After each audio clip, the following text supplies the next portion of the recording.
Greetings, and welcome to your Friday edition of Dapper's Playhouse. I'm your excellent host, Dapper, and this is my playhouse. And welcome you are. Hey man, if it's your first time, welcome. You've checked in at the right time for Spooktober, and we're going to keep things rolling here. We got an introspective tonight on ghosts. That's right, everything ghosts. Yesterday we did ghouls, we've done Halloween costumes, we've done Halloween recipes. We've done all kinds of spooky shite. So, we're going to keep things rolling. So, if you like ghosts, this is the place for you. Tonight, we're looking into paranormal stuff. So, what I need from you is watch it all the way through. I don't go too long. Shouldn't keep you. Definitely less than a half hour. Smash all the buttons. Comment down below. Hit the notification bell. Get yourself some free treats for Spooktober. We're getting closer and closer to Halloween, and that's the feeling we like around here. Of course, we keep that all year round, but this month, it's extra special. So without further ado, here we go.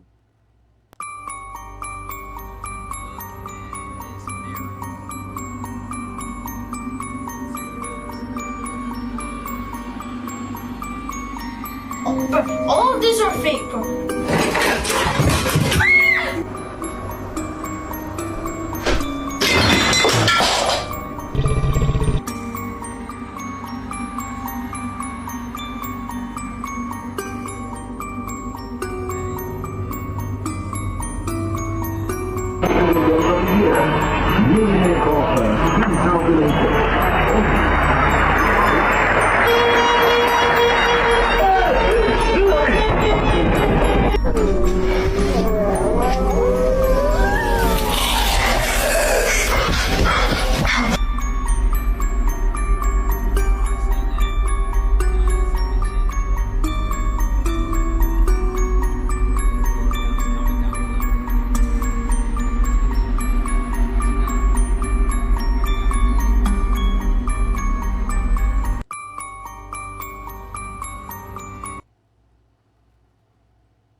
So in honor of spooky season, I have one picture that I got from a coworker years ago that is the greatest example of a ghost in a picture that I've ever seen. And the reason that I don't doubt its authenticity is because it is a live photo, and I'll show you how I'll do the live photo so you can see the ghost kind of swooping in. You ready for it? Yeah, let's. Okay, so this is the hiking picture. The girl didn't see anything on the hike, but I'll zoom in here, and you will see her in a second. Boom. There she is. Look how pretty she is. Her sunken eyes and her smile. There's the live photo. I'll get a better angle there. I'll do it again. You can see her swooping. And then from farther away, you can just see right by her head. You can just see her swooping in. It's pretty spooky, man. I mean, it's hard to say that this isn't a real thing. This is the clearest picture of a spirit that I've ever seen. When this photo was taken, there was no woman present inside of the building. And when investigators checked the photos that they had taken that night afterwards, they saw this ghostly face of a woman. And what's really eerie about this is that this photo was taken inside of the Dumas brothel in Montana. And this location is known to be haunted by a number of women. I actually spent the night recently inside of the building where that photo was taken. Welcome to the Dumas brothel in Butte, Montana. Now, this place is haunted by a number of female spirits, and it has a pretty tragic history. So there were 3 deaths inside of the building, and all 3 of them could have been murders. In fact, one of the former madams of the brothel actually passed away up here in the upper floor of the building. And almost immediately afterwards, another woman took over her position, started driving her car, wearing her robes. So people definitely suspect it was a murder. In the basement of the building is a very scary portion of the place called the Cribs. I was talking to the owners of the building, and they think that there may have been illegal baby sales going on in the basement. And they also think the lives of babies and children may have been ended. The energy in here is so dark, it's so scary, and it's violent too. I saw it firsthand. I just can't get over this photo. I think it gives very uncanny valley vibes. And when I investigated there that night and actually was in the pitch black inside of that building, I couldn't stop thinking about how freaky this photo was. And the activity that we caught on camera that night definitely matched the vibe of this picture. It was scary, it was intense, something choked my dad out. I was with my dad, he almost had to quit investigating that night. Yeah, the video is on my YouTube channel now if you want to watch it. It's so crazy.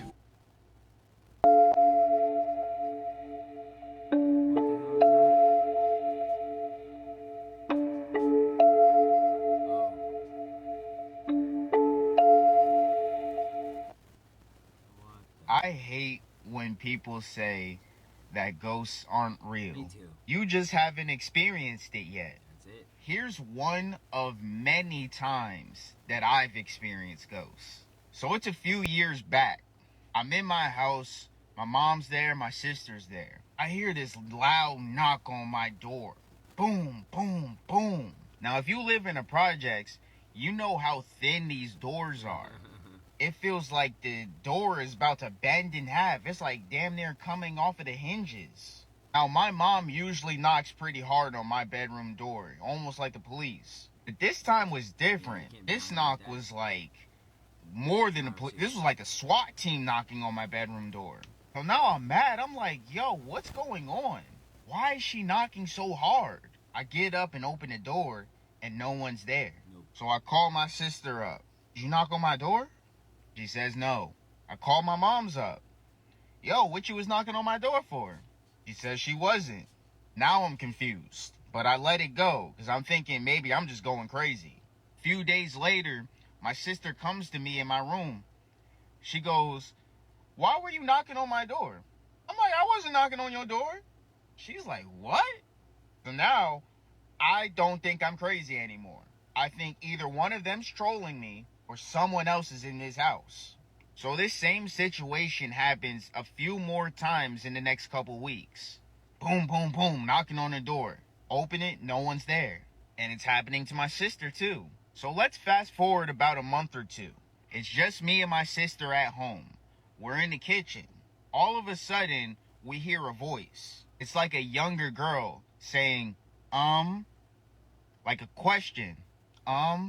Me and my sister look at each other like, you heard that too, right? My sister's like, do you have somebody upstairs? I'm like, no. Now we're both freaked out. And I've watched enough horror movies to know that the knocking, that's the first sign of something bad.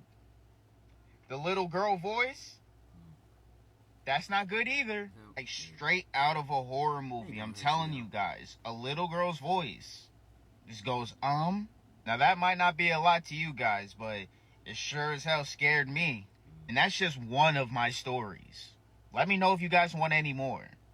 But to my point, you may not believe in ghosts, but they're here. They are real. They sure are. If you're not into really creepy stories about the paranormal, literally just scroll past this video. But if you are, I have a truly scary paranormal story for you. So this happened to me 2 years ago when I went on a birthday trip to Las Vegas. And basically, I really wanted to see this place called the Mob Museum. I was literally fascinated. I was like, I have to see it. And I'm really into forensics, and the organized crime stuff sounded interesting, so I wanted to go. So I go to the Mob Museum. It is 3 floors. I start at the first floor, I look all around. I go to the second floor, I look all around.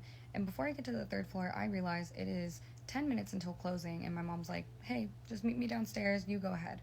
So I continue up these stairs to the third floor, and when I get up there, I'm the only one there. There's no one up there, which was fine with me. I'm actually thinking at the time, this is awesome, like no one's in my way, I can just make my little round and head out. So when I get up there, I look kind of to the left, and there's a room where there's like a purple, real groovy looking couch, real groovy looking living room setup, and I'm thinking, oh, that looks cool, so I walk in there.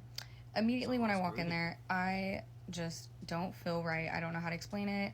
I don't feel great. Like, I just feel off. It felt like I just suddenly was like, came over with like just this creeped out feeling for some reason, and I didn't know why, because I was just admiring this like real unique looking living room setup they had going on up there.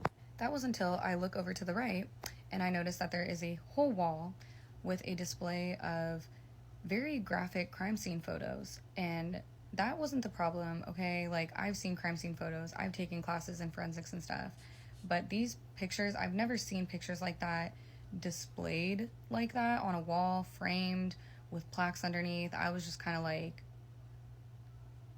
I don't know. I started thinking that was why I felt off initially when I walked in the room. I was like, I don't know. I felt like the way that those people were being displayed was just like not respectful to the deceased. So my intuition was telling me, don't participate in this madness. Like, literally, let's just go. Let's just leave. So despite what my intuition was probably telling me, I'm literally thinking, I don't know, I kept gaslighting myself. I was like, maybe it's because the pictures, and I basically swallow the lump in my throat, and I'm like, no, I'm going into forensics. I have to be able to handle this. So I go up to the wall to look at all these pictures and the like stories of these people. I only looked at a couple that were on the very right side. I read like a couple of them, and then one of the other pictures from like over here somewhere caught my eye because it looked so old. It was like so saturated and so black and white that I was like, this looks like maybe the oldest picture on this wall. So I look at that picture. It's a real graphic crime scene of a man. I cannot say anything else about it on this app. So I go up to this picture, I'm looking at it, and at some point I go to read the plaque. So I move my eyes down from the photo, and as soon as I'm not even joking, as soon as I start reading this guy's name, dude, bro, as I'm reading his name, feel an energy rise behind me. Like, it felt like a tall person was like standing behind me or something, and I don't know how to explain why I felt like this specifically, but it felt like something was like hovering over me. Like, I don't know how to explain. I mean, it was just horrifying. It felt like something was like looking down at me, and I immediately feel like frozen. Like, the hairs on the back of my neck are standing up. I have chills up and down my spine. I am not good. And I start booking it out of that room, and I'm surprised I didn't literally full sprint jump down those freaking stairs. What are you? Hey, I asked you a question. Oh shit. I'm Nick. I live here.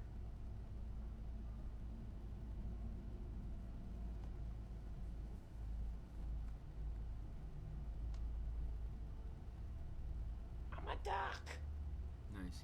I'm sure the ghost finds the humor in that. Oh, shit. Now You're he's a gonna do fucking it duck again. too. Well, You it cannot is. become a ghost by suicide. Ghosts happen because someone else gives them a tragic end. But you can't scar yourself deep enough where your soul breaks off and you wander around the planet. Ghosts are feeding and looking for the perpetrator who betrayed them. But regular people just pass on like normal.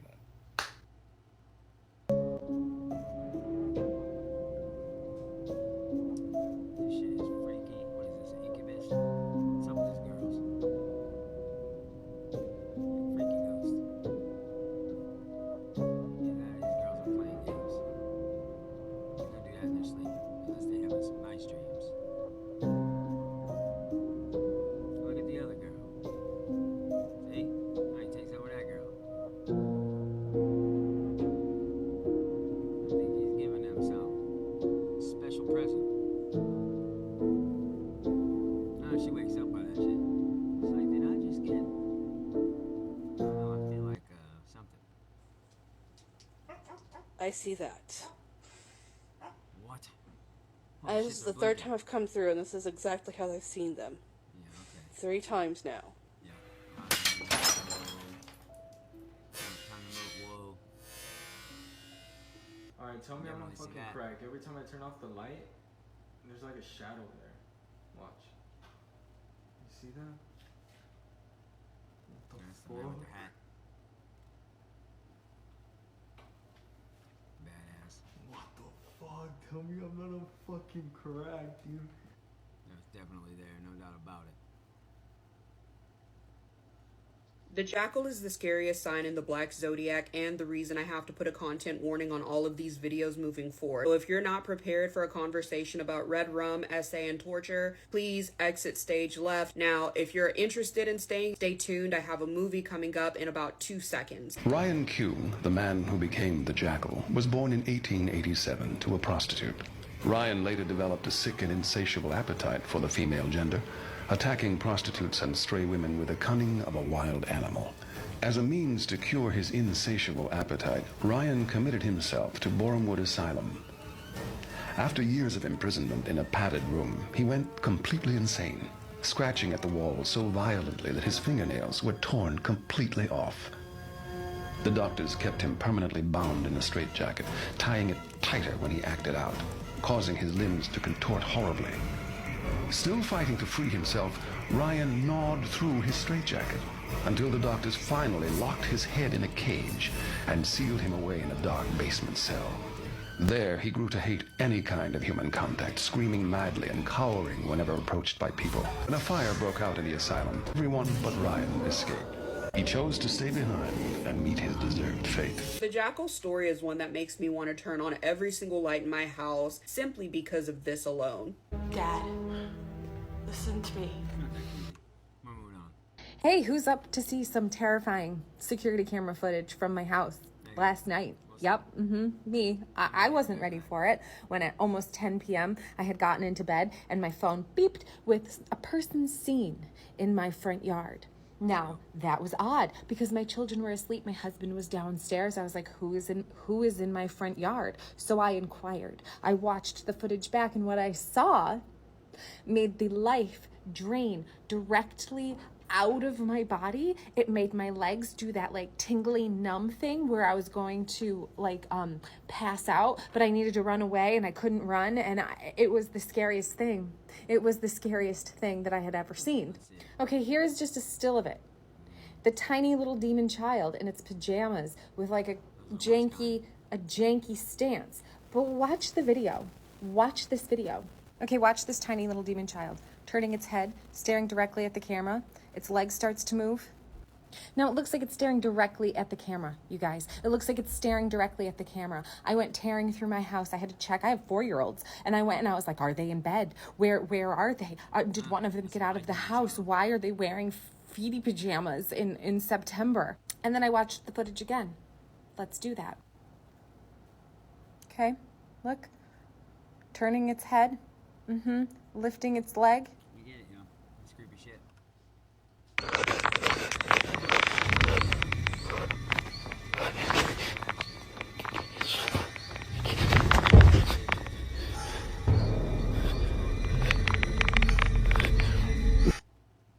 That was creepy. Well, you know, folks, just like that, your ghostly playhouse session for a Friday night in Spooktober has come to an end. I hope that was everything you dreamed it could be. I hope maybe now you're a bit more of a believer. If you're still not, comment down below. Let's talk about it. You know what I'm saying? All you other believers, comment down below. Let's talk about it. Because I know, you know, that they know. And alright, it's plenty early for you on your Friday night. Get out there and be somebody. You could be spooky, or not. You could be friendly, or not. Hey, it's all up to you. I suggest have yourself a time on this Friday night in Spooktober. Look your ass up at a nice place to go get yourself some tasty treats. Maybe put on some Halloween scary movie marathons. But either way, I don't know much, but what I do know is if you can't be good, be bad. And remember, you're never too old to play. I'll catch y'all on the flip side.